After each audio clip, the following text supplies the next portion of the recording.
Hello दोस्तों, कैसे हैं आप सब। स्वागत है आप सभी का आर एच स्टोरीज 2.0 पर। तो चलिए दोस्तों, शुरू करते हैं अगाथा क्रिस्टी के नॉवेल मर्डर इन मेसोपोटामिया का अंतिम भाग। अध्याय 27। बिस्मिल्लाहिर्रहमानिर्रहीम। अरबी में ये शब्द किसी भी यात्रा को शुरू करने से पहले कहे जाते हैं। तो चलिए, हम भी एक यात्रा पर निकल रहे हैं। ये अतीत की यात्रा है, इंसानी रूह के उन अनछुए और अजीब कोनों की यात्रा जहाँ गहरे राज छिपे हैं। सच कहूँ तो उस पल से पहले मैंने कभी भी पूर्व की सुंदरता या पूरब के जादू जैसा कुछ महसूस नहीं किया था। मुझे तो बस यहाँ हर तरफ फैली गंदगी और अव्यवस्था ही दिखाई देती थी। लेकिन अचानक मिस्टर पायरो के इन शब्दों ने मेरी आंखों के सामने एक जादुई नज़ारा पेश कर दिया। मेरे दिमाग में समरकंद और इस्फहान जैसे प्राचीन शहरों की तस्वीरें घूमने लगीं। मुझे लंबी दाढ़ी वाले व्यापारी, घुटनों के बल बैठे ऊँट और अपनी पीठ पर भारी बोझ लादे कुली याद आने लगे। मुझे वे महिलाएं याद आई जिनके बालों में मेहंदी लगी थी और चेहरों पर टैटू थे, जो टिग्रिस नदी के किनारे बैठकर कपड़े धोती थीं। मेरे कानों में उनके उदास गीत और दूर से आती पानी के पहिए की धीमी गड़गड़ाहट गूंजने लगी। ये सब वो चीज़ें थीं जिन्हें मैं रोज़ देखती थी, पर कभी गौर नहीं किया था। लेकिन अब पायरों की बातों से ये सब ऐसे लगने लगा जैसे किसी पुरानी धुंधली चीज़ पर रोशनी पड़ गई हो और उसके खूबसूरत रंग अचानक चमक उठे हों। मैंने उस कमरे में बैठे हर इंसान की तरफ देखा। मुझे महसूस हुआ कि पायरो सही कह रहे थे। हम सब एक यात्रा पर निकल रहे थे। हम यहाँ एक साथ एक कमरे में तो थे, लेकिन सच्चाई की खोज में हम सब अपने अपने अलग रास्तों पर जाने वाले थे। उस पल मैंने सबको ऐसे देखा मानो मैं उन्हें पहली और आखिरी बार देख रही हूँ। सुनने में यह बात थोड़ी अजीब और बेवकूफ़ी भरी लग सकती है, लेकिन सच में मुझे ऐसा ही महसूस हो रहा था कि अब सब कुछ बदलने वाला है। कमरे में मौजूद हर शख्स के चेहरे पर एक अलग ही कहानी लिखी थी। मिस्टर मर्काडो घबराहट में अपनी उंगलियां मरोड़ रहे थे और उनकी फैली हुई पुतलियां पायरों को टकटकी लगाकर देख रही थीं। उनकी पत्नी मिसेस मर्काडो उन्हें ऐसे ताक रही थी जैसे कोई बागिन हमला करने के लिए तैयार बैठी हो। डॉक्टर लीडना बुरी तरह टूट चुके थे। वे अपनी कुर्सी पर ऐसे सिमटे हुए मानो वे वहाँ मौजूद ही ना हो, बल्कि अपनी ही किसी दुख भरी दुनिया में खो गए हों। बिल कॉलमैन मुंह खोले किसी नादान बच्चे की तरह पायरों को देख रहे थे। डेविड अमॉट अपने पैरों की ओर देख रहे थे, इसलिए उनका चेहरा साफ नहीं दिख रहा था। कार्ल राइटर एकदम स्तब्ध थे और शीला रैली लगातार खिड़की से बाहर देख रही थी। जब मैंने रिचर्ड कैरी के चेहरे की तरफ देखा तो उनकी आंखों में कुछ ऐसा था जिसने मुझे असहज कर दिया और मैंने अपनी नज़रें हटा ली। मुझे महसूस हुआ कि जब पायरो अपनी बात खत्म करेंगे तब हम सब बिल्कुल बदल चुके होंगे। पायरो की आवाज़ एक शांत नदी की तरह बहने लगी। उन्होंने कहा, शुरुआत से ही मुझे ये लग रहा था कि इस केस को सुलझाने के लिए बाहरी सबूतों की नहीं, बल्कि इंसानी स्वभाव व दिल के रहस्यों को समझने की ज़रूरत है। हालांकि मेरे पास अभी कोई ठोस कानूनी सबूत नहीं है, लेकिन मुझे यकीन है कि यही सच है, क्योंकि केवल यही एक ऐसा समाधान है जिसमें हर छोटी बड़ी बात अपनी सही जगह पर फिट बैठती है। मेरी जांच का मुख्य केंद्र मिसेस लीडनर का व्यक्तित्व था। जब तक मैं ये नहीं समझ लेता कि वे किस तरह की महिला थी, तब तक मैं ये नहीं जान सकता था कि उनकी हत्या क्यों और किसने की। पायरो ने आगे कहा, एक और महत्वपूर्ण बात थी, इस अभियान दल के लोगों के बीच का भारी तनाव। ज़्यादातर लोगों का मानना था कि यह तनाव मिसेस लीडनर की वजह से है, क्योंकि वे सबको प्रभावित करती थी। लेकिन मुझे ये बात पूरी तरह सही नहीं लगी। इसके पीछे कुछ और भी था। मैंने मिसेस लीडनर के बारे में दो तरीके से जानकारी जुटाई। पहला, ये देखकर कि अलग अलग स्वभाव के लोग उनके प्रति कैसा व्यवहार करते थे, और दूसरा, जो मैंने खुद अपनी आंखों से उनकी चीज़ों को देखकर महसूस किया। मिसेस लीडनर की पसंद बहुत सादी थी। वह ऐशो आराम की शौकीन महिला नहीं थी, लेकिन उनके द्वारा की गई बारीक और सुंदर कढ़ाई को देखकर पता चलता है कि उनकी पसंद बहुत कलात्मक और ऊंचे दर्जे की थी। उनके बेडरूम में रखी किताबों को देखकर मैंने एक और अंदाज़ा लगाया, वे बहुत बुद्धिमान थी और कहीं ना कहीं वे खुद से बहुत प्रेम करती थी। मुझसे कहा गया था कि वे एक ऐसी महिला थी जिन्हें पुरुषों को अपनी ओर आकर्षित करना अच्छा लगता था, लेकिन मुझे ऐसा नहीं लगा। उनकी किताबों की अलमारी पर ये किताबें रखी थी, यूनानी कौन थे, सापेक्षता का परिचय, लेडी हेस्टर स्टैनहोप की जीवनी, बैक टू मैथुसेला, लिंडा कॉन्डन और क्रू ट्रेन। इन किताबों से कुछ बातें साफ हो गई। बौद्धिक रुचि, सापेक्षता और इतिहास की किताबों से पता चलता है कि उन्हें विज्ञान और संस्कृति में गहरी दिलचस्पी थी। आज़ादी की चाह, लिंडा कॉन्डन और क्रू ट्रेन जैसी किताबों से यह साफ था कि मिसेस लीडनर उन महिलाओं को पसंद करती थी जो आज़ाद ख्यालों और पुरुषों की बंदिशों से दूर रहें। खूबसूरती की कद्र, लिंडा कॉर्डन एक ऐसी महिला की कहानी है जो अपनी ही सुंदरता की पूजा करती थी। भावनाओं से ऊपर बुद्धि, बैक टू मेथुसेला पढ़ना ये बताता है कि वे भावनाओं में बहने के बजाय दिमाग से सोचने वाली महिला थी। पायरो ने आगे कहा, इन सब बातों से उस मृत महिला की एक छवि मेरे दिमाग में उभरने लगी।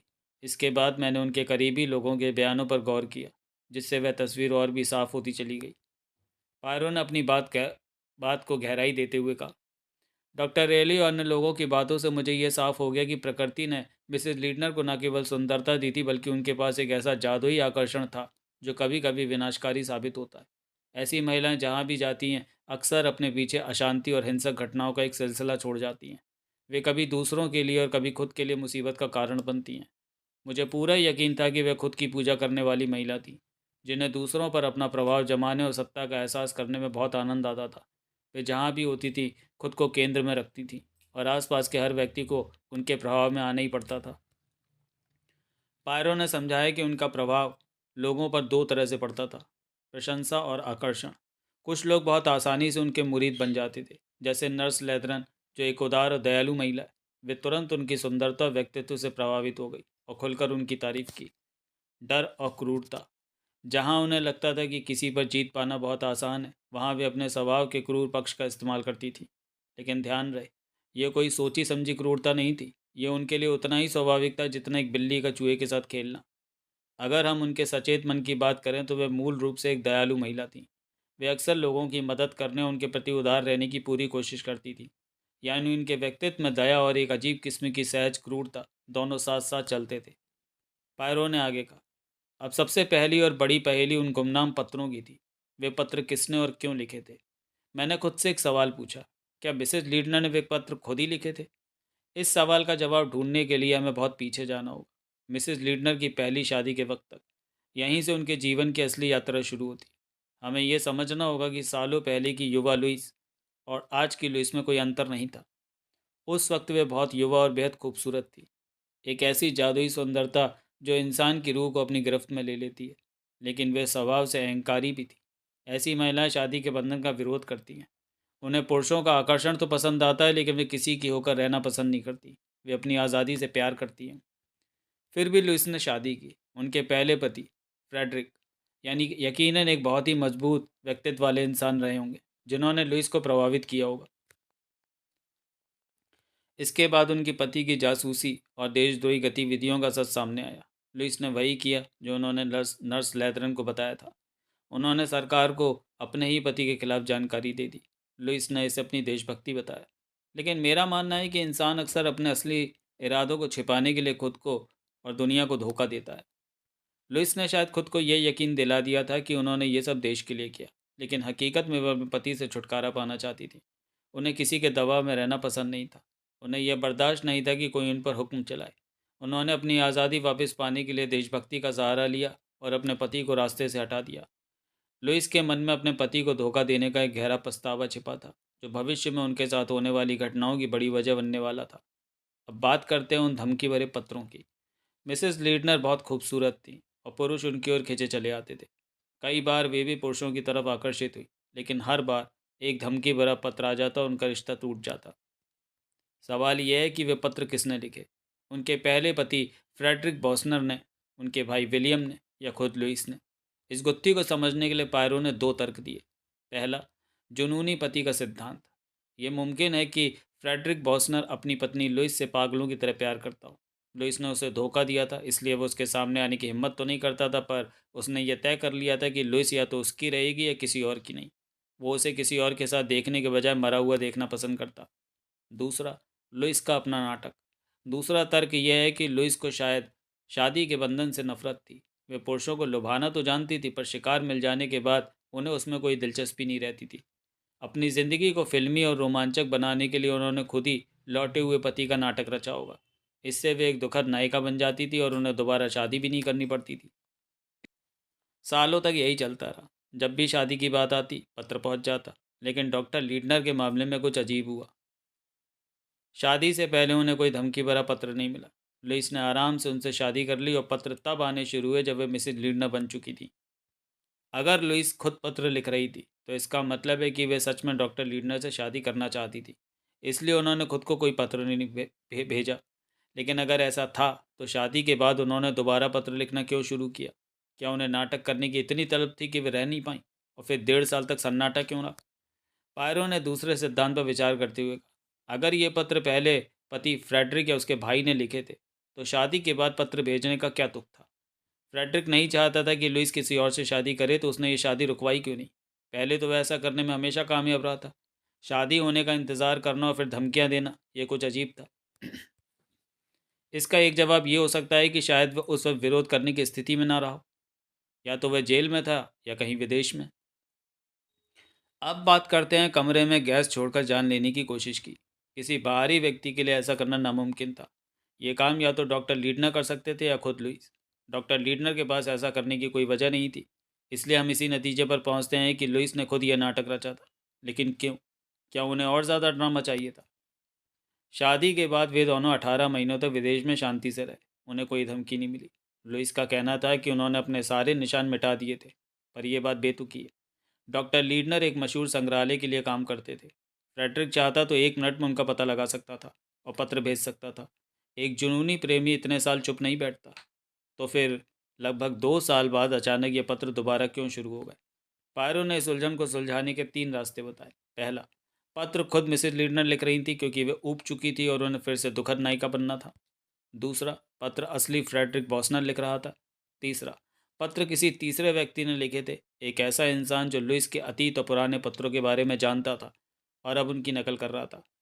अब पायरो ने गंभीर होकर कहा, मैं उन लोगों पर बात करूंगा जो इस अभियान दल का हिस्सा है, उस घर में मौजूद है। पायरो ने अपनी बात आगे बढ़ाते हुए कहा, मैंने सबसे पहले ये देखा कि हत्या के समय किसके पास मौका था। ऊपरी तौर पर देखें तो 3 लोगों को छोड़कर कोई भी ये कत्ल कर सकता था। साक्ष्यों के हिसाब से डॉक्टर लीडनर छत पर थे। मिस्टर कैरी खुदाई स्थल यानी टीले पर ड्यूटी कर रहे थे और मिस्टर कोलमैन पास के शहर हंसनी गए हुए थे। लेकिन मेरे दोस्तों, ये दलीलें उतनी मजबूत नहीं है जितनी दिखती हैं। मैं डॉक्टर लीडनर की बात तो मान सकता हूँ कि वे छत पर थे और हत्या के 1.25 घंटे तक नीचे नहीं आए। लेकिन क्या ये बिल्कुल पक्का है कि मिस्टर कैरी हवक खुदाई वाली जगह पर ही थे? और क्या मिस्टर कोलमैन वाकई उस समय हंसनी में ही थे? ये सुनकर बिल कोलमैन का चेहरा लाल हो गया। उन्होंने कुछ बोलने के लिए मुंह खोला, फिर डर के मारे चुप हो गए और बेचैनी से इधर उधर देखने लगे। वहीं मिस्टर कैरी के चेहरे पर कोई शिकन तक नहीं आई। पायरो ने आगे कहा, मैंने एक और व्यक्ति के बारे में सोचा जो ज़रूरत पड़ने पर हत्या जैसा कदम उठाने की हिम्मत रखती है, मिस रैली। उनमें साहस भी और बेखौफ दिमाग भी। जब मैंने उनसे मजाक में उनके उस वक्त कहाँ होने का सबूत मांगा तो उन्होंने तुरंत एक बेतुका झूठ बोल दिया कि दोपहर में टेनिस खेल रही थी। लेकिन मिस जॉनसन से बातचीत के दौरान मुझे पता चला कि उस दोपहर मिस रैली टेनिस नहीं खेल रही थी, बल्कि वे हत्या के समय इसी घर के आसपास ही मौजूद थी। मुझे लगा कि अगर वे खुद कातिल नहीं हैं तो उन्होंने ज़रूर कुछ ना कुछ ऐसा देखा होगा जो हमारे काम आ सके। पायरो कुछ पल के लिए रुके और फिर बहुत धीमी आवाज़ में बोले, मिस रैली, क्या आप हमें बताएंगी कि आपने उस दोपहर यहाँ क्या देखा था? शीला ने तुरंत कोई जवाब नहीं दिया और बिना सर घुमाए खिड़की से बाहर देखती रही। जब वो बोली तो उसकी आवाज़ बहुत शांत और नपी तुली थी। दोपहर के खाने के बाद मैं अपनी घोड़ी पर सवार होकर खुदाई स्थल की तरफ निकल गई थी। जब मैं वहाँ पहुँची तो करीब 1:45 बज रहे थे। पायरा ने पूछा, क्या वहाँ आपको आपका कोई दोस्त मिला? नहीं, वहाँ अरब फॉरमैन के अलावा कोई नहीं था, शीला ने जवाब दिया। क्या आपने वहाँ मिस्टर कैरी को नहीं देखा? नहीं, वे वहाँ नहीं थे। पायरो ने हैरानी जताते हुए कहा, ये तो बड़ी अजीब बात है। उसी दोपहर जब फ्रांसीसी पुरातत्वविद मिस्टर वेरियर वहाँ गए थे तो उन्हें भी मिस्टर कैरी वहाँ नहीं मिले थे। पायरो ने रिचर्ड कैरी को सवालिया नज़रों से देखा, लेकिन कैरी के चेहरे पर कोई हलचल नहीं हुई। पायरो ने पूछा, मिस्टर कैरी, क्या आपके पास इसका कोई जवाब है कि आप अपनी ड्यूटी के समय कहाँ थे? कैरी ने बेरुखी से कहा, मैं बस ज़रा टहलने निकल गया था, मुझे वहाँ कुछ भी दिलचस्प नहीं लगा। आप किस तरफ टहलने गए थे? नदी के किनारे। क्या आप घर की तरफ वापस नहीं आए थे? कैरी ने छोटा सा जवाब दिया, नहीं। तभी शीला रैली ने बीच में टुकते हुए कहा, मुझे लगता है कि आप वहाँ किसी का इंतज़ार कर रहे थे जो आया ही नहीं। कैरी ने शीला की तरफ देखा पर कोई जवाब नहीं दिया। कमरे में सन्नाटा छा गया। पायरो ने रिचर्ड कैरी की बात को वहीं छोड़ दी और एक बार फिर शीला रैली की ओर मुड़े। क्या आपने कुछ और भी देखा था मैडम? पायरो ने पूछा। हाँ, शीला ने बताया, जब मैं घर से कुछ ही दूरी पर थी तब मैंने एक ढलान वाली घाटी में दल का ट्रक खड़ा देखा। मुझे ये थोड़ा अजीब लगा। फिर मैंने वहीं पास में मिस्टर कोलमैन को देखा। वे सिर झुकाकर ज़मीन पर ऐसे चल रहे थे जैसे कुछ ढूंढ रहे हो। ये सुनते ही बिल कॉलमैन अचानक चिल्ला पड़े, सुनिए तो, मैं तो बस। लेकिन पायरो ने हाथ के इशारे से उन्हें चुप रहने को कहा। पायरो ने शीला से पूछा, क्या आपने उनसे बात की थी मिस रैली?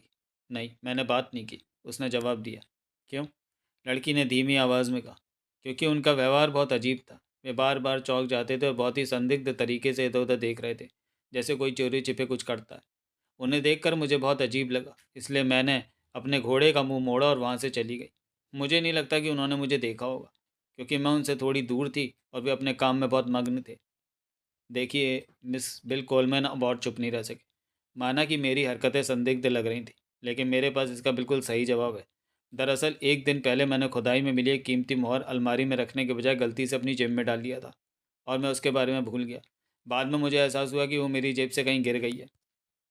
मैं इस बात पर कोई तमाशा नहीं चाहता था, इसलिए मैंने चुपके से उसे ढूंढने का फैसला किया। मैं हंसनी गया, वहाँ एक नौकर को खरीदारी का काम सौंपा और खुद जल्दी वापस आ गया। मैंने गाड़ी को ऐसी जगह छिपाया जहाँ से कोई उसे देख ना सके, और 1 घंटे तक उस मोहर को ढूंढता रहा, पर अफसोस वो नहीं मिली।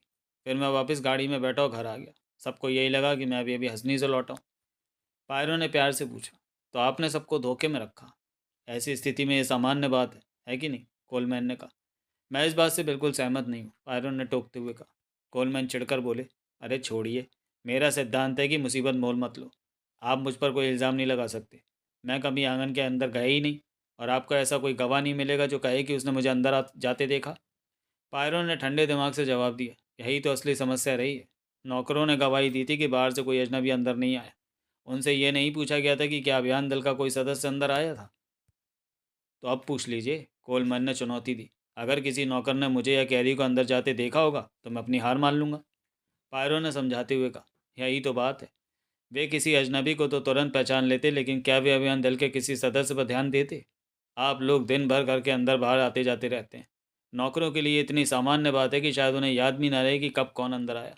मुझे लगता है कि यह मुमकिन है कि मिस्टर कैरी या मिस्टर कोलमैन अंदर आए और नौकरों का ध्यान ही नहीं गया हो। कोलमैन चिल्लाए, बकवास। पायरों ने अपनी बात जारी रखी। इन दोनों में से मिस्टर कैरी के आने जाने पर ध्यान जाने की संभावना सबसे कम थी।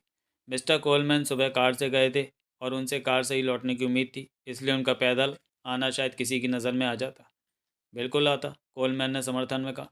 तभी रिचर्ड कैरी ने अपना सिर उठाया। उनकी गहरी नीली आंखें सीधे पायरों को घूर रही थीं। रिचर्ड कैरी ने बहुत ही शांत लेकिन ठंडे और खतरनाक लहजे में पूछा, मिस्टर पायरो, क्या आप मुझ पर हत्या का आरोप लगा रहे हैं? पायरों ने झुककर उन्हें सम्मान दिया और कहा, अभी तो मैं आप सबको एक सच्चाई की एक यात्रा पर ले जा रहा हूँ।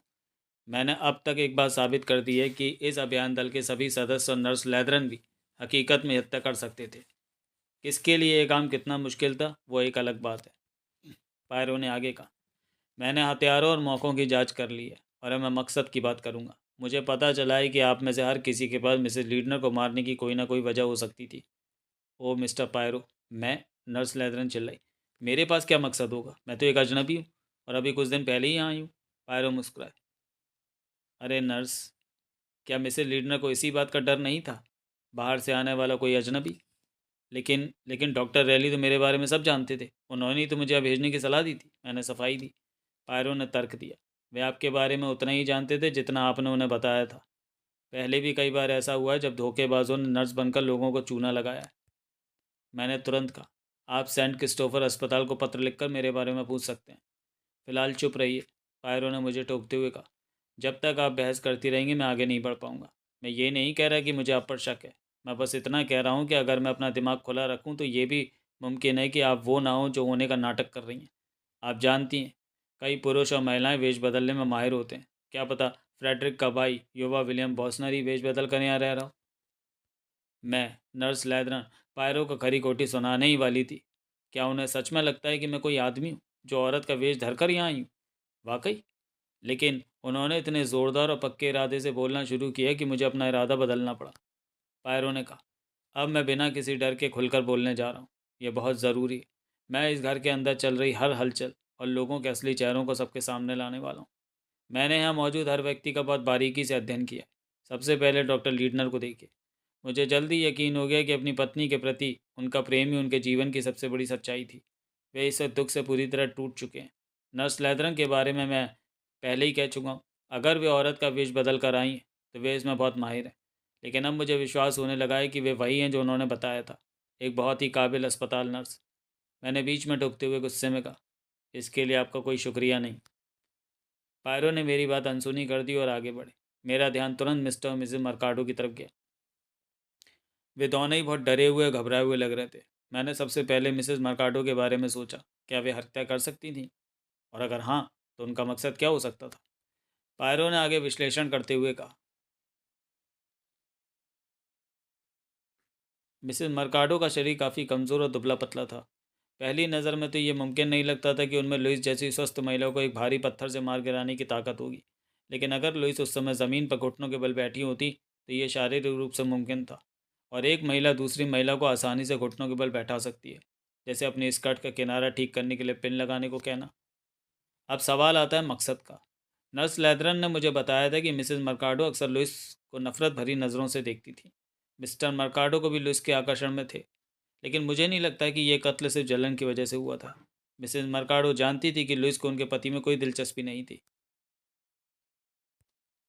असल में मिसेस मर्काडो अपने पति से बहुत प्यार करती थी। वे उनके किसी बागिन की तरह लड़ सकती थी। वे हमेशा सतर्क और डरी हुई रहती थी, पर खुद के लिए नहीं, बल्कि अपने पति के लिए।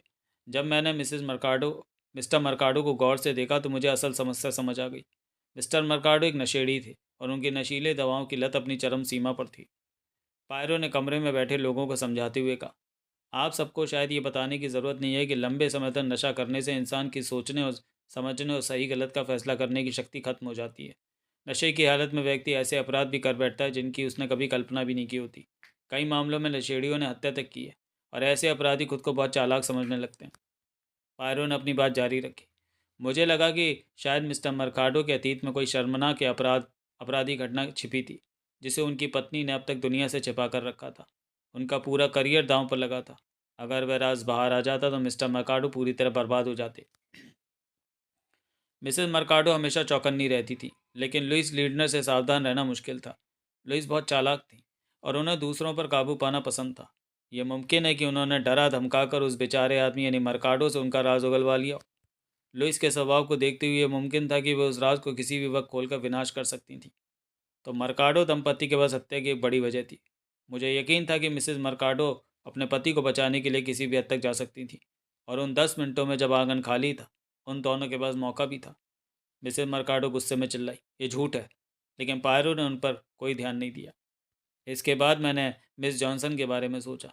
क्या वे हत्या कर सकती थी? मुझे लगा कि हाँ, वे ऐसा कर सकती थी। वे बहुत मजबूत इरादों वाली और खुद पर काबू रखने वाली महिला थी। ऐसे लोग अपनी भावनाओं को बहुत दबा कर रखते हैं, और एक दिन उनके सब्र का बांध टूट जाता है। अगर उन्हें लगा कि लुइस डॉक्टर लीडनर की ज़िंदगी बर्बाद कर रही है, तो उनके मन में दबी हुई जलन और ईर्ष्या भड़क उठी होगी, और उन्होंने यह खौफनाक कदम उठा लिया होगा। फिर बात आती है तीनों नौजवानों की। सबसे पहले कार्ल राइटर। अगर इस दल में कोई वेश बदल कर रह रहा, विलियम बॉस्नर लुइस के पहले पति का भाई हो सकता था, तो कार्ल राइटर पर सबसे ज़्यादा शक जाता था। लेकिन अगर वो विलियम था तो मानना पड़ेगा कि बहुत ही ऊंचे दर्जे का कलाकार था। लेकिन अगर वो विलियम बॉस्नर नहीं था और सिर्फ कार्ल राइटर ही था, तो सवाल ये उठता है कि क्या उसके पास हत्या की कोई अपनी वजह थी? पायरो ने समझाया। मिसेस लीडनर की नज़रों में कार्ल राइटर एक बहुत ही आसान शिकार थे। वे ऐसे इंसान थे जो लुइस की एक मुस्कान पर उनके पैरों में गिरने को तैयार रहते थे। लुइस को ऐसी दब्बू और कमज़ोर मानसिकता वाले लोगों से नफरत थी। जब कोई पुरुष किसी स्त्री के सामने बहुत ज़्यादा झुकता है या बिना सोचे समझे उसकी पूजा करता है, तो वह स्त्री के स्वभाव के सबसे बुरे और क्रूर पक्ष को जगा देता है। यही काल के साथ हुआ। लुइस ने जानबूझकर उनके साथ क्रूर व्यवहार किया। वे कभी उन्हें तानों से मारती तो कभी अपनी बातों से उन्हें मानसिक चोट पहुंचाती। उन्होंने उस बेचारे नौजवान का जीना आराम कर दिया था। अचानक पायरो रुके और कार्ल राइटर की ओर झुककर एक निजी सलाह देते हुए बोले, मेरे दोस्त, इसे एक सबक समझो। तुम एक पुरुष हो, तो पुरुष की तरह व्यवहार करना सीखो। गिड़गिड़ाना और घुटने टेकना प्रकृति के खिलाफ है। याद रखना, किसी महिला के सामने कीड़े की तरह रेंगने से कहीं बेहतर है कि तुम गुस्से में उसके सिर पर एक बड़ी थाली फेंक दो। फिर वे वापस अपने पुराने अंदाज में लौटाए और बोले, क्या ये मुमकिन है कि कार्ल राइटर को इतना सताया गया कि उन्होंने तंग आकर अपनी पीड़ा देने वाली लुइस को ही मार डाला? दुख और अपमान इंसान से कुछ भी करवा सकते हैं। मैं इस संभावना को पूरी तरह नकार नहीं सकता। अब बात करते हैं विलियम कोलमैन की।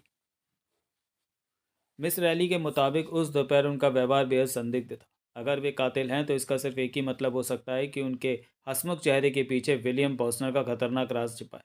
हालांकि मुझे नहीं लगता कि कोलमैन स्वभाव से एक हत्यारे हैं। उनकी कमियां किसी और दिशा में हो सकती हैं। शायद नर्स लेदरन अंदाज़ा लगा सकें कि मैं किस ओर इशारा कर रहा हूँ। मुझे आश्चर्य हुआ कि पायरो मेरे दिमाग की बात कैसे पढ़ लेते हैं। मैंने हिचकिचाते हुए कहा, ये कोई बड़ी बात नहीं है, पर मिस्टर कोलमैन ने एक बार खुद कहा था कि वे एक बहुत अच्छे जालसाज बन सकते हैं।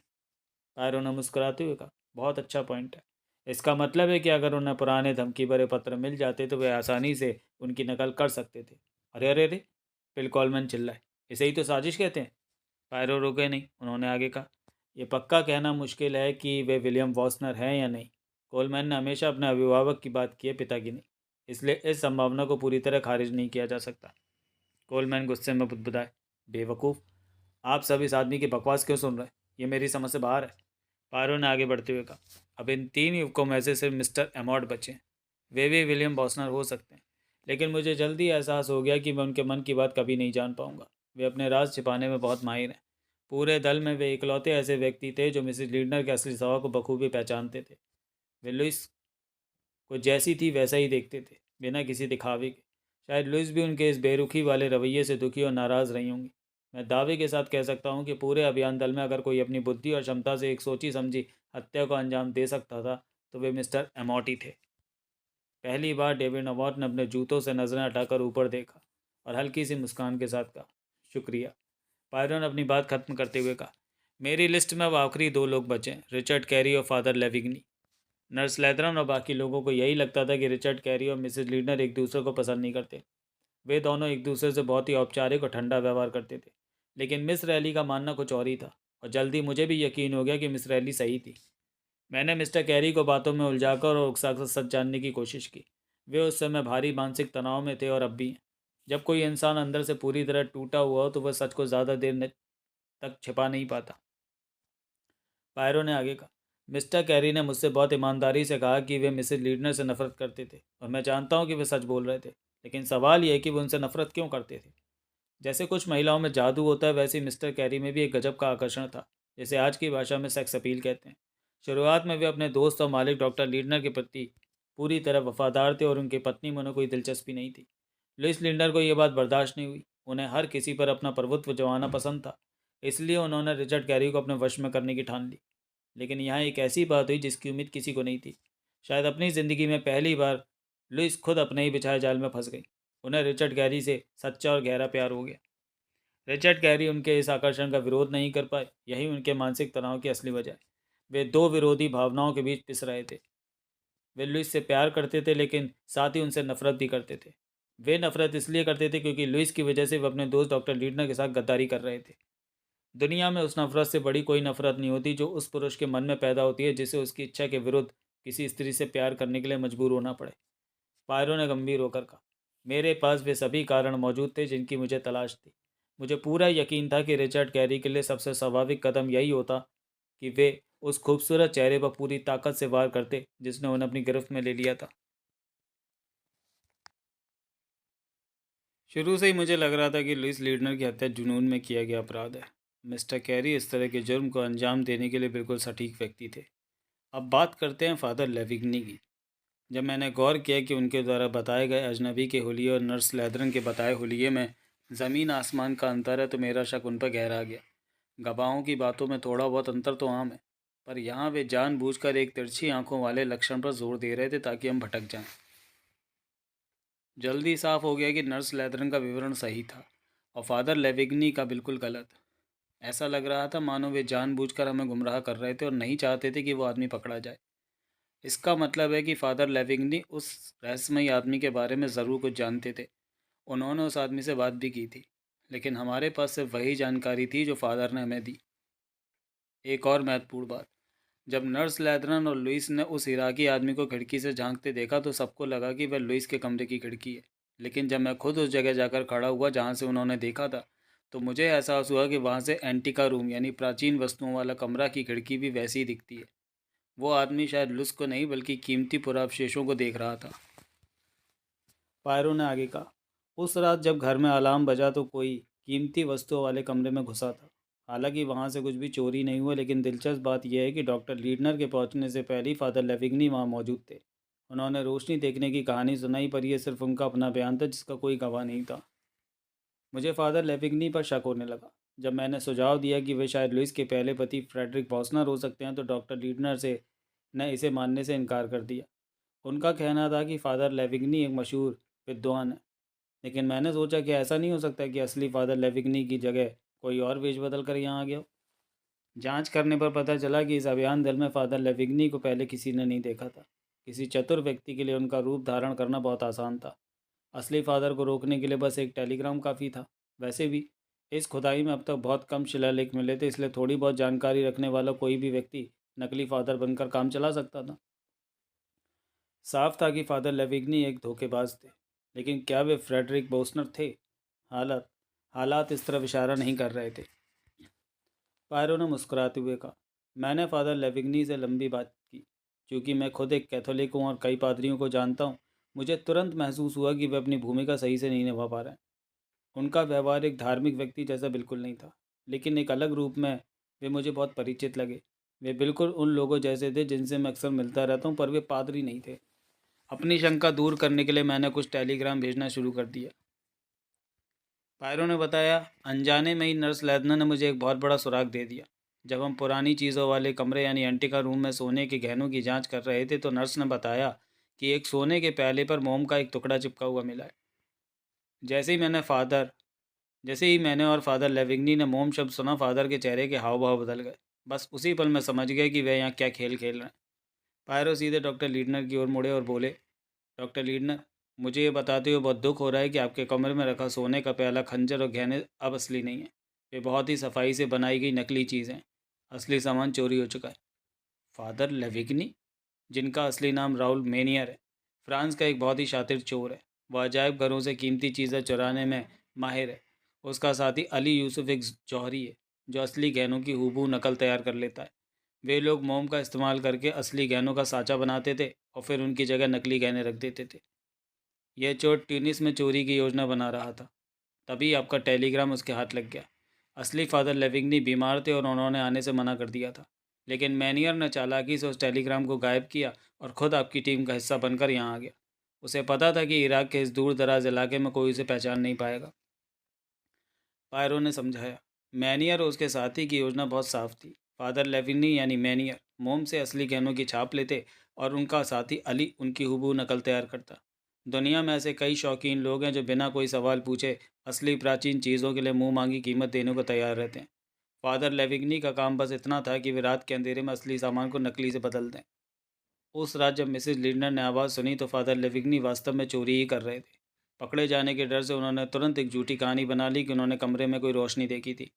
लेकिन मिसेज लीडर कोई बेवकूफ़ नहीं थी। मुमकिन है कि उन्होंने वो मोम का निशान देख लिया हो और वे सब कुछ समझ गई हों। उनके स्वभाव को देखते हुए उन्होंने तुरंत पुलिस को नहीं बुलाया होगा। इसके बजाय उन्होंने फादर लेविग्नी को डराने और उनके साथ मानसिक खेल खेलने का मज़ा लिया होगा। उन्हें खतरे से खेलना पसंद था।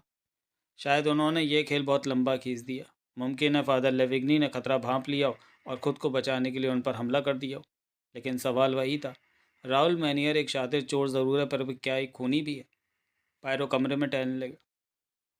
उन्होंने रुमाल से अपना माथा पोंछा और गंभीर होकर बोले, आज सुबह तक मेरी यही हालत थी। मेरे सामने 8 अलग अलग संभावनाएं थी और मैं तय नहीं कर पा रहा था कि असली कातिल कौन है। मुझे तब भी यकीन नहीं था कि खूनी कौन है। पायरो की आवाज़ अब और गहरी हो गई। लेकिन हत्या करना एक आदत बन जाती है। जो इंसान एक बार खून करता है वो उसे छिपाने के लिए दोबारा खून ज़रूर करता है। और इसी दूसरी हत्या ने कातिल को मेरे हाथों में पहुंचा दिया। पायरो ने गंभीर लहजे में कहना शुरू किया, मेरे मन में हमेशा ये डर बना रहता था कि आप में से किसी के पास कोई ऐसी जानकारी हो सकती है जिसे आपने छिपा कर रखा हो। ऐसी जानकारी जो कातिल का पर्दाफाश कर सकती थी। अगर ऐसा था तो वह व्यक्ति भारी खतरे में था।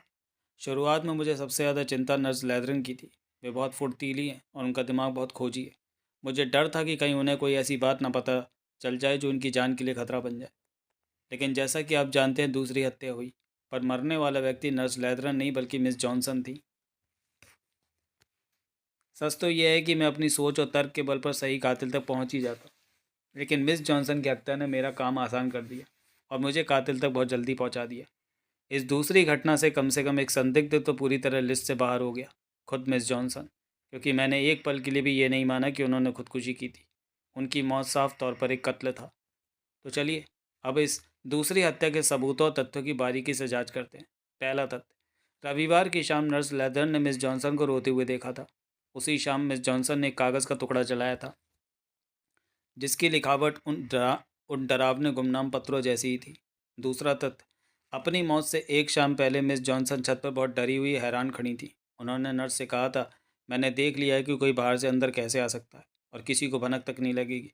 उस वक्त आंगन में फैदर लेविग्नी और मिस्टर राइटर मौजूद थे। तीसरा तथ्य, अपनी आखिरी सांसें लेते हुए मिस जॉनसन ने तड़पते हुए बस एक ही शब्द दोहराया था, खिड़की खिड़की। पायरों ने सवाल किया, हमें इन तीन पहेलियों को सुलझाना है। उन पत्रों का सच क्या था? मिस जॉनसन ने छत से क्या देखा और खिड़की शब्द का क्या मतलब था? चलिए दूसरी पहेली से शुरू करते हैं। मैं नर्स लेथरन के साथ उसी जगह गया जहाँ मिस जॉनसन खड़ी थी। वहाँ से पूरा आंगन और कमरे साफ दिखते थे। मुझे तुरंत इसका जवाब मिल गया। अगर कोई अजनबी बाहर से अंदर आता तो वो सिर्फ वेश बदल कर ही आ सकता था।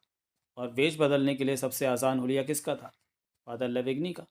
उनका बड़ा सा हेलमेट, काला चश्मा, लंबी दाढ़ी और वो ढीला डाला चोला। इस वेश में कोई भी अजनबी नौकरों की नज़रों से बचकर अंदर आ सकता था। पायरों ने अपनी सोच साझा की। क्या मिस जॉनसन को ये एहसास हो गया था कि फादर लेविनी का पूरा व्यक्तित्व एक धोखा था? उस समय मुझे भी यही लग रहा था कि गुत्थी सुलझ गई है। राउल मैनेरी कातिल, उसने लुइस लीडनर को इसलिए मार डाला ताकि वह उसकी चोरी न पकड़ सके। और जब मिस जॉनसन ने उसका राज जान लिया तो उसने उन्हें भी रास्ते से हटा दिया। सब कुछ कितना फिट बैठ रहा था। दूसरी हत्या, फादर लेविग्नी का भाग जाना और मिस जॉनसन के बिस्तर से नीचे वह खून से सना बर्तन रखना ताकि शक उन पर जाए। मैं लगभग संतुष्ट था लेकिन पूरी तरह नहीं। एक सही समाधान को और सवाल का जवाब देना चाहिए, लेकिन चोर ही कातिल है वाला तर्क कुछ बातों को नहीं समझा पा रहा था। मरते समय मिस जॉनसन ने खिड़की खिड़की क्यों कहा? वे उन पत्रों को देखकर क्यों रोई? छत पर वे इतनी डरी हुई क्यों थी और उन्होंने नर्स को सच क्यों नहीं बताया? पायरो ने आगे कहा, यह समाधान बाहरी तौर पर तो ठीक लग रहा था, लेकिन यह इंसानी दिमाग और व्यवहार की सच्चाई से मेल नहीं खा रहा था। और फिर जब मैं उस छत पर खड़ा हुआ और इन तीन बिंदुओं, पत्र, छत और खिड़की के बारे में सोचने लगा, तो अचानक मुझे वह सब दिख गया जो मिस जॉनसन ने देखा था। और उस पल जो मैंने देखा, उसने सब कुछ शीशे की तरह साफ कर दिया। अध्याय 28, यात्रा का अंत। पायरों ने कमरे में चारों ओर देखा। अब सबकी निगाह उन्हीं पर जमी थी। कुछ देर पहले जो माहौल थोड़ा शांत हुआ तो वह अचानक फिर से भारी और तनावपूर्ण हो गया। सबको लग रहा था कि अब कुछ बहुत बड़ा होने वाला है। पायरों की आवाज़ बहुत ही शांत और बिना किसी हिचकिचाहट के गूंजी। पत्र, छत और वो खिड़की। हाँ, अब सब कुछ साफ हो गया है। हर कड़ी अपनी जगह पर जुड़ गई है। मैंने पहले कहा था कि तीन लोगों के पास ऐसे सबूत थे जो साबित करते थे कि वे हत्या के समय वहाँ नहीं थे। उनमें से दो के सबूतों को मैं पहले ही झूठा साबित कर चुका हूँ। अब मुझे अपनी उस बड़ी और चौंकाने वाली गलती का डॉक्टर लीडनर न केवल हत्या कर सकते थे, बल्कि मुझे अब पूरा यकीन है कि उन्होंने ही हत्या की है। कमरे में एक खौफनाक सन्नाटा छा गया। डॉक्टर लीडनर के चेहरे पर कोई शिकन नहीं आई। वे अभी भी अपनी ही किसी दुनिया में खोए हुए लग रहे थे। लेकिन डेविड अमॉट बेचैन हो गए और उन्होंने अपनी बात रखी। मुझे समझ नहीं आ रहा कि आप क्या कह रहे हैं मिस्टर पायरो। मैंने आपसे कहा था कि डॉक्टर लीडनर 2:45 बजे तक छत से नहीं उतरे थे। ये पूरी तरह सच है और मैं इसकी कसम खा सकता हूँ। मैं झूठ नहीं बोल रहा हूँ। मेरे देखते हुए उनका नीचे जाना बिल्कुल नामुमकिन था। पायरो ने बस चुपचाप अपना सिर हिलाया। पायरो ने कहा, ओह, मुझे आपकी बात पर पूरा भरोसा है मिस्टर एमॉट। डॉक्टर लीडनर छत से नीचे नहीं उतरे, ये सच है। लेकिन जो मैंने और मिस जॉनसन ने समझा वो ये था कि डॉक्टर लीडनर छत से नीचे उतरे बिना भी अपनी पत्नी की हत्या कर सकते थे। हम सब हैरानी से उन्हें घूरते रह गए। खिड़की, पायरो चिल्लाया। उसकी खिड़की। यही वो बात थी जो मुझे और मिस जॉनसन को समझ आई। लुइस के कमरे की खिड़की छत के ठीक नीचे थी और वह आंगन की दूसरी तरफ बाहर की ओर खुलती थी। डॉक्टर लीडना वहाँ अकेले थे और कोई उन्हें देख नहीं रहा था। भारी पत्थर की चक्की उनके हाथ के पास ही रखी थी। ये सब बहुत आसान था। बस एक शर्त थी कि हत्यारों को किसी और के पहुंचने से पहले कमरे में जाकर लाश को सही जगह पर रखने का मौका मिल जाए। यह योजना अविश्वसनीय रूप से सरल और सटीक थी। सुनिए, उन्होंने इसे कैसे अंजाम दिया। डॉक्टर लीडनर छत पर मिट्टी के बर्तन ठीक करने का काम कर रहे थे। उन्होंने आपको यानी डेविड अमॉट को अपने पास बुलाया। जब वे आपसे बात कर रहे थे तभी उन्होंने देखा कि आंगन में काम करने वाला लड़का अपनी जगह पर नहीं है। उन्होंने आपको 10 मिनट तक बातों में उलझाए रखा। जैसे ही आप नीचे गए और उस लड़के को आवाज़ लगाने लगे, डॉक्टर लीडनर ने अपनी योजना शुरू कर दी। उन्होंने अपनी जेब से वह डरावना मुखौटा निकाला जिससे वे पहले भी अपनी पत्नी को डरा चुके थे। उन्होंने उस मुखौटे को छत की दीवार के किनारे से एक रस्सी के सहारे नीचे लटकाया ताकि वह उनकी पत्नी की खिड़की से टकराए। याद रखिए, वो खिड़की आंगन की तरफ नहीं बल्कि बाहर सुनसान इलाके की ओर खुलती थी। पायरों ने कत्ल का पूरा दृश्य सबके सामने रखा। मिसेज लीडनर अपने बिस्तर पर लेटी थी। वे शांत और खुश थी। तभी अचानक खिड़की पर किसी ने दस्तक दी। उन्होंने देखा कि वही पुराना मुखौटा खिड़की के पास लटक रहा है। चूँकि दिन का उजाला था, इसलिए वे डरी नहीं बल्कि उन्हें गुस्सा आया। उन्होंने सोचा कि कोई उनके साथ भद्दा मजाक कर रहा है। वे फौरन बिस्तर से उठी और खिड़की खोली, ये देखने के लिए कि ऊपर से ये शरारत कौन कर रहा है। उन्होंने खिड़की की सलाखों के बीच से अपना सिर बाहर निकाला और ऊपर की ओर देखा। डॉक्टर लीडनर छत पर भारी पत्थर यानी चक्की लिए इंतजार कर रहे थे। जैसे ही लुइस का सिर बाहर निकला, उन्होंने सही मौका देखकर वह पत्थर नीचे गिरा दिया। एक हल्की चीख के साथ मिसेज लीडनर वहीं खिड़की के नीचे कालीन पर गिर पड़ी। उस पत्थर के बीच में एक छेद था, जिसमें से डॉक्टर लीडनर ने पहले ही एक रस्सी पिरो रखी थी। पत्थर गिराने के बाद उन्होंने रस्सी खींचकर उसे वापस ऊपर छत पर खींच लिया। उन्होंने खून से सने उस पत्थर को छत पर रखे बाकी सामान के साथ के बीच बहुत सावधानी से छिपा दिया। इसके बाद वे करीब 1 घंटे तक छत पर अपना काम करते रहे, ताकि किसी को शक न हो। फिर वे नीचे आए, नर्स और मिस्टर अमौर से सामान्य बात की और अपनी पत्नी के कमरे में चले गए। पायरो ने आगे बताया, डॉक्टर लीडनर ने खुद बयान दिया था कि उन्होंने अपनी पत्नी को मरा हुआ देखा, उनका सिर उठाया और फिर बदहवास होकर चिल्लाए। ये एक दुखी पति की स्वाभाविक कहानी लगती है, लेकिन सच कुछ और था। जैसे ही डॉक्टर लीडनर कमरे में घुसे, उन्होंने सबसे पहले दस्ताने पहनकर खिड़की बंद की और उसकी कुंडी लगा दी। फिर उन्होंने अपनी पत्नी की लाश को उठाकर खिड़की के पास से हटाकर बिस्तर और दरवाजे के बीच रख दिया। तभी उनकी नज़र खिड़की के पास वाले कालीन पर पड़े खून के धब्बे पर पड़ी। उन्होंने चालाकी से उस कालीन को कमरे के दूसरे कालीन से बदल दिया। वे चाहते थे कि अगर खून का कोई धब्बा दिखे भी तो उसका संबंध वॉश स्टैंड से लगे, खिड़की से नहीं। वे नहीं चाहते थे कि कोई भी खिड़की की तरफ ध्यान दे। इसके बाद वे दरवाजे पर आए और एक दुखी पति का नाटक करने लगे। उनके लिए ये नाटक करना आसान था, क्योंकि वे सचमुच अपनी पत्नी से प्यार करते थे। डॉक्टर रैली अधीर होकर चिल्लाए, भले आदमी, अगर वो अपनी पत्नी से प्यार करता था तो उसने उसे क्यों मारा? हत्या की वजह क्या थी? लीडनर, तुम चुप क्यों? कुछ बोलो। इस आदमी यानी पायरो से कहे कि ये पागल हो गया। लेकिन डॉक्टर लीडनर ना तो कुछ बोले और ना ही हिले डुले। वे पत्थर की मूर्ति की तरह बैठे रहे। पायरो ने शांति से कहा, क्या मैंने शुरू में ही नहीं कहा था कि यह प्यार में किया गया अपराध है? लुइस के पहले पति फ्रेडरिक बॉसनर ने उसे जान से मारने की धमकी क्यों दी थी? क्योंकि वो उससे पागलों की तरह प्यार करता था और उसे किसी और का होते नहीं देख सकता था। और अंत में उसने अपनी धमकी पूरी कर दी। जैसे ही मुझे ये समझ आया कि हत्या डॉक्टर लीडनर ने की है, कहानी की हर उलझी हुई कड़ी सुलझ गई। उन धमकी भरे पत्रों ने लुइस को किसी और पुरुष से शादी करने से तो रोक दिया, लेकिन डॉक्टर लीडनर से शादी करने से नहीं रोक पाए। क्यों? क्योंकि डॉक्टर लीडनर ही असल में फ्रेडरिक बॉसनर थे। आइए इस कहानी को फ्रेडरिक बॉसनर की नज़र से फिर से देखते हैं। युवा फ्रेडरिक अपनी पत्नी लुइस से बेइंतहा प्यार करता था। लुइस ने उसे धोखा दिया और उसे मौत की सज़ा सुनाई गई, लेकिन वह भाग निकला। एक ट्रेन दुर्घटना में उसने अपनी पहचान बदलने का सुनहरा मौका मिला। उसने एक स्वीडिश पुरातत्वविद एरिक लीडनर का रूप धारण कर लिया, जिसका शरीर दुर्घटना में बुरी तरह क्षत विक्षत हो गया था। असली एरिक लीडनर को फ्रेडरिक बॉसनर समझकर दफना दिया गया और फ्रेडरिक खुद डॉक्टर लीडनर बनकर उभर आया। डॉक्टर लीडनर के रूप में उसने अपनी नई पहचान बनाई और अपने पेशे में बहुत नाम कमाया। लेकिन वह अपने जुनून यानी लुइस को कभी नहीं भूला। वो लुइस की हर हरकत पर नज़र रखता था। वो स्वभाव से कोमल और दयालु था, पर अंदर से बेहद निर्दयी भी। वह एक बात पर अड़ा था, लुइस किसी और की नहीं होगी। जब भी लुइस किसी और पुरुष के करीब जाने की कोशिश करती, वो धमकी भरा पत्र भेज देता। वह जानबूझकर लुइस की लिखावट की नकल करता था, ताकि अगर लुइस पुलिस के पास जाए तो पुलिस को लगे कि लुइस खुद ही अटेंशन पाने के लिए ये गुमनाम पत्र लिख रही है। साथ ही वो उसे इस डर में रखता था कि उसका पहला पति शायद आज भी जिंदा है। कई सालों के इंतज़ार के बाद फ्रेडरिक, जो अब डॉक्टर लीडनर बन चुका था, ने दोबारा लुइस की ज़िंदगी में कदम रखा। सब कुछ योजना के अनुसार हुआ। लुइस को कभी शक नहीं हुआ कि ये उसका पहला पति है। वह सुंदर युवक अब दाढ़ी वाले और झुके हुए कंधों वाले एक अधेड़ उम्र के गंभीर वैज्ञानिक का रूप ले चुका था।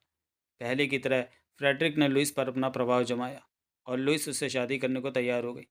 इस बार शादी रोकने के लिए कोई धमकी भरा पत्र नहीं आया, क्योंकि पत्र भेजने वाला खुद दूल्हा था। लेकिन शादी के बाद पत्रों का आना फिर शुरू हो गया। क्यों? डॉक्टर लीडना कोई जोखिम नहीं लेना चाहते थे। उन्हें डर था कि शादी के बाद की नज़दीकियों से कहीं लुइस को पुराने फ्रेडरिक की याद ना आ जाए।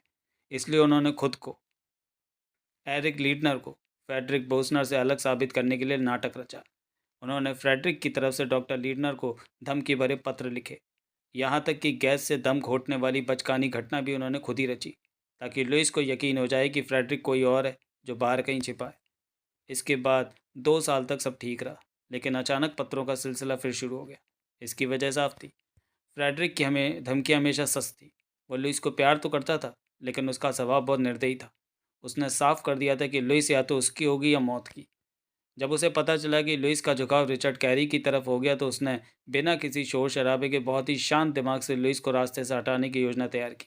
उसके लिए लुइस का किसी और का होना उसकी मौत से भी बदतर था। पायरो ने कहा, अब आपको समझ आया होगा कि डॉक्टर लीडनर ने नर्स लेथरन को काम पर क्यों रखा था। शुरू में मुझे ये अजीब लगा, पर अब सब साफ है। उन्हें एक ऐसी भरोसेमंद और पेशेवर गवाह की ज़रूरत थी जो पूरी दुनिया को बता सके कि लुइस की मौत उनके शव मिलने से 1 घंटे पहले ही हो चुकी थी। ये बहुत ज़रूरी था, क्योंकि डॉक्टर लीडनर चाहते थे कि जब मौत का समय तय हो तब हर कोई ये गवाही दे सके कि उस वक्त डॉक्टर लीडनर छत पर काम कर रहे थे।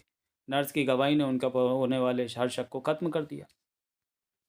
इस साल खुदाई के काम में जो भारी तनाव और बेचैनी थी उसका श्रेय हम लुइस को देते रहे, पर असल में उसके जिम्मेदार डॉक्टर लीडनर थे। किसी भी टीम का माहौल उसके लीडर से तय होता है। डॉक्टर लीडनर पहले बहुत शांत और दयालु थे, इसलिए माहौल अच्छा रहता था। लेकिन इस साल वे अंदर ही अंदर हत्या की साजिश रच रहे थे। बाहर से वे भले ही पहले जैसे दिख रहे थे, पर उनकी बदली हुई मानसिकता ने पूरे दल में घबराहट भर दी थी।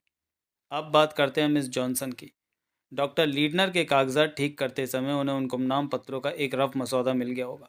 यह वे देखकर सन्न रह गई होंगी कि डॉक्टर लीडनर खुद अपनी पत्नी को डराने वाले पत्र लिख रहे थे। वे समझ नहीं पा रही थी कि ऐसा क्यों हो रहा है, और इसी उलझन में वे उस दिन रो रही थी। उस वक्त शायद उन्हें डॉक्टर लीडनर के कातिल होने का शक नहीं था, लेकिन जब मैंने कमरे में आवाज़ों वाला प्रयोग किया तो उन्हें एक बात खटकी। उन्हें याद आया कि अगर उन्होंने लुइस की चीख सुनी थी तो इसका मतलब है कि खिड़की खुली थी, लेकिन जब शव मिला तो खिड़की बंद थी। मिस जॉनसन का दिमाग लगातार काम कर रहा था और वे सच के करीब पहुंच रही थी। जब उन्होंने डॉक्टर लीडनर से उन पत्रों का जिक्र किया होगा तो उन्होंने लीडनर के चेहरे पर डर और बदला हुआ बर्ताव देख लिया होगा। हालांकि उनके मन में अब भी एक उलझन थी। डॉक्टर लीडनर कत्ल कैसे कर सकते हैं? वे तो पूरे समय छत पर ही थे। फिर एक शाम, जब वे खुद छत पर बैठकर इस बारे में सोच रही थी तो अचानक उन्हें वह भयानक सच्चाई समझ आ गई। उन्हें एहसास हुआ कि लुइस की हत्या कमरे के दरवाजे से नहीं बल्कि इसी छत से खुली खिड़की के जरिए की गई थी। ठीक उसी पर नर्स लेथरन वहाँ पहुँच गई। मिस जॉनसन डॉक्टर लीडनर से पुराना लगाव रखती थी, इसलिए वे नहीं चाहती थी कि नर्स को उनकी इस खोज के बारे में पता चले। उन्होंने तुरंत अपनी बात घुमा दी और आंगन की ओर देखते हुए फादर लेविग्नी पर कोई टिप्पणी कर दी। उन्होंने नर्स से और कुछ भी कहने से मना कर दिया, क्योंकि वह अकेले में इस पर विचार करना चाहती थी। लेकिन डॉक्टर लीडना उन्हें गौर से देख रहे थे। वे समझ गए कि मिस जॉनसन सारा सच जान चुकी है। उन्हें पता था कि मिस जॉनसन जैसा व्यक्तित्व इस सच को ज़्यादा देर तक दबा कर नहीं रख पाएगा। डॉक्टर लीडनर के लिए अब हत्या करना एक आदत बन चुकी थी। उस रात उन्होंने मिस जॉनसन के पानी के गिलास की जगह तेज़ाब रख दिया। उन्होंने ये उम्मीद की थी कि लोग इसे आत्महत्या मान लेंगे, शायद ये सोचकर कि लुइस के कत्ल के पीछे मिस जॉनसन का हाथ था। और अब वे पछतावे में जान दे रही हैं। इस शक को पक्का करने के लिए उन्होंने छत से वो पत्थर यानी चक्की नीचे उतारा और मिस जॉनसन के बिस्तर के नीचे छुपा दिया। बेचारी मिस जॉनसन, अपनी मौत की असहनीय पीड़ा में भी वे बस इतना ही बता सकीं, खिड़की खिड़की। वे दुनिया को चीख चीख कर बताना चाहती थी कि लुइस का कत्ल दरवाजे से नहीं बल्कि खिड़की के रास्ते छत से हुआ था। पायरो ने अपनी बात खत्म करते हुए कहा, और इस तरह आज सब कुछ साफ हो गया है। हर एक कड़ी अपनी जगह पर बैठ गई है और ये कहानी अब पूरी तरह सुलझ चुकी है। जब पायरो ने अपनी बात खत्म की तो कमरे में सन्नाटा पसर गया। किसी ने धीरे से कहा, लेकिन इस बात का तो कोई ठोस सबूत नहीं है। बिल्कुल भी नहीं। हम सब सन्न रह गए थे। हमारे मन में खौफ तो था ही, लेकिन डॉक्टर लीडनर की हालत देखकर दया भी आ रही थी। वे अपनी जगह पर बिल्कुल शांत बैठे थे, एक थके हुए, कमज़ोर और बूढ़े इंसान की तरह। आखिरकार डॉक्टर लीडनर थोड़े हिले। उन्होंने अपनी थकी हुई आंखों से पायरो की तरफ और देखा और बहुत ही धीमी आवाज़ में बोले, नहीं, तुम्हारे पास कोई सबूत नहीं है, लेकिन अब इससे कोई फ़र्क नहीं पड़ता। तुम्हें पता था कि मैं सच से इनकार नहीं करूँगा। मैंने कभी झूठ नहीं बोला। सच तो यह है कि अब मैं काफ़ी सुकून महसूस कर रहा हूँ। मैं बहुत थक चुका हूँ। फिर उन्होंने आगे कहा, मुझे एनी यानी मिस जॉनसन के लिए बहुत दुख है। वो सब बहुत बुरा हुआ, बहुत ही बेवकूफ़ी भरा। मैं उन्हें मारना नहीं चाहता था, पर मैं डर गया था कि वे सब बता देंगे। इसलिए वो मेरी गलती नहीं बल्कि मेरे डर का नतीजा था। उनके होंठों पर दर्द भरी एक हल्की मुस्कान आई। वह पायरो से बोले, मिस्टर पायरो, आप एक बहुत अच्छे पुरातत्वविद बन सकते थे। आप में बीते हुए कल को फिर से जिंदा करने का गजब का हुनर है। सब कुछ वैसे ही हुआ था जैसा आपने बताया। मैंने लुइस से प्यार किया और मैंने ही उसे मार डाला। अगर आप लुइस को जानते तो समझ पाते कि मैंने ऐसा क्यों किया, पर मुझे लगता है कि आप उसे बिना जाने भी सब समझ गए हैं। अध्याय 29, विदाई। अब इस कहानी में बताने के लिए कुछ खास नहीं बचा है। नकली फादर लेविग्नी और उसके साथी को पुलिस ने तब पकड़ लिया जब वे बैरूत में एक जहाज पर सवार होने की कोशिश कर रहे थे। शीला रैली ने युवा डेविड एमोट से शादी कर ली मुझे लगता है कि ये रिश्ता उसके लिए अच्छा साबित होगा। एमॉड कोई दब्बू इंसान नहीं, वो शीला को संभाल लेगा। वो बेचारे बिल कॉलमैन की तरह नहीं है जिस पर शीला अपनी मनमानी चला सके। वैसे पिछले साल जब बिल कॉलमैन को अपेंडिक्स की तकलीफ हुई थी, तब मैंने ही उसकी देखभाल की थी। मुझे उससे काफ़ी लगाव हो गया था। अब उसके घर वाले उसे खेती सीखने के लिए दक्षिण अफ्रीका भेज रहे हैं। मैं उसके बाद फिर कभी मिडिल ईस्ट की तरफ नहीं गई। ये बड़ी अजीब बात है, पर कभी कभी मेरा वहाँ जाने का बहुत मन करता है। मुझे आज भी वाटर व्हील्स की वह आवाज़, नदी किनारे कपड़े धोती औरतें और ऊँटों की वह अकड़ भरी नज़र याद आती है। मुझे उस जगह की बहुत याद आती है। सच तो यह है कि शायद वह धूल और गंदगी उतनी बुरी नहीं थी जितना हमें बचपन से सिखाया जाता है। डॉक्टर रैली अक्सर इंग्लैंड में मुझसे मिलने आते हैं। जैसा कि मैं पहले बताया था, उन्हीं के कहने पर मैंने ये सब लिखा है। मैंने उनसे साफ कह दिया था, आप इसे माने या ना माने, मुझे पता है इसमें व्याकरण की बहुत सी गलतियाँ हैं और ये किसी लेखक की तरह नहीं लिखा गया है। लेकिन जो भी है, मैंने अपनी तरफ से सच सच लिख दिया। डॉक्टर रेली ने मेरी लिखी हुई बातें ले ली। उन्होंने इस कहानी को दुनिया से छिपाने की कोशिश नहीं की। अगर ये कहानी कभी छपी तो मुझे बहुत ही अजीब महसूस होगा। मिस्टर पायरो सीरिया वापस चले गए और लगभग एक हफ्ते बाद ओरिएंट एक्सप्रेस ट्रेन से अपने घर लौटते समय एक और हत्या के मामले में फंस गए। वो बात चालाक थे, इसमें कोई शक नहीं। लेकिन जिस तरह उन्होंने मेरा मजाक उड़ाया था, उसके लिए मैं उन्हें इतनी जल्दी माफ़ नहीं करूँगी। ये सोचना कि मैं किसी जुर्म में शामिल हो सकती हूँ जबकि मैं प्रोफेशनल नर्स हूँ, ये बहुत ही अजीब बात थी। सच कहूँ तो डॉक्टर कभी कभी ऐसे ही होते हैं। वे मजाक करते समय अपनी भावनाओं का ज़रा भी आपकी भावनाओं का ज़रा भी ख्याल नहीं रखते। मैंने मिसेज लीडनर के बारे में बहुत सोचा है। कभी कभी मुझे लगता है कि वे एक बहुत ही बुरी महिला थी, लेकिन फिर मुझे याद आता है कि वे मेरे प्रति कितनी दयालु थी। उनकी आवाज़ कितनी मधुर थी और उनके सुनहरे बाल कितने सुंदर थे। अंत में मुझे यही लगता है कि उन पर गुस्सा करने के बजाय उन पर दया करना ज़्यादा सही है। और मुझे डॉक्टर लीडनर पर भी तरस आता है। मुझे पता है कि उन्होंने 2 हत्याएँ की हैं, लेकिन फिर भी वे अपनी पत्नी से बेइंतहा प्यार करते थे। किसी से इस कदर प्यार करना वाक़ई डरावना और दुखद होता है। जैसे जैसे मेरी उम्र बढ़ रही है और मैं लोगों के दुख और बीमारी को देख रही हूँ, मुझे हर किसी के लिए अफसोस होता है। कभी कभी मैं सोचती हूँ कि उन सख्त सिद्धांतों का क्या हुआ जिनके साथ मेरी चाची ने मुझे पाला था। वे बहुत धार्मिक थी और दूसरों की कमियां निकालने में माहिर थी। मुझे लगता है डॉक्टर रैली से अरबी भाषा को कोई मुहावरा पूछना चाहिए, बिल्कुल वैसे ही जैसा मिस्टर पायरो इस्तेमाल करते थे। अल्लाह के नाम पर जो बहुत मेहरबान और दयालु है। बस इसी तरह कुछ। समाप्त। तो दोस्तों, मर्डर इन मेसोपोटामिया को हम यहीं समाप्त करते हैं। ये नॉवेल आपको कैसा लगा, कमेंट सेक्शन में हम लोगों को ज़रूर बताइएगा। तो चलिए मिलते हैं अगाथा क्रिस्टी के किसी और नॉवेल में अगले वीडियो में। तब तक के लिए धन्यवाद।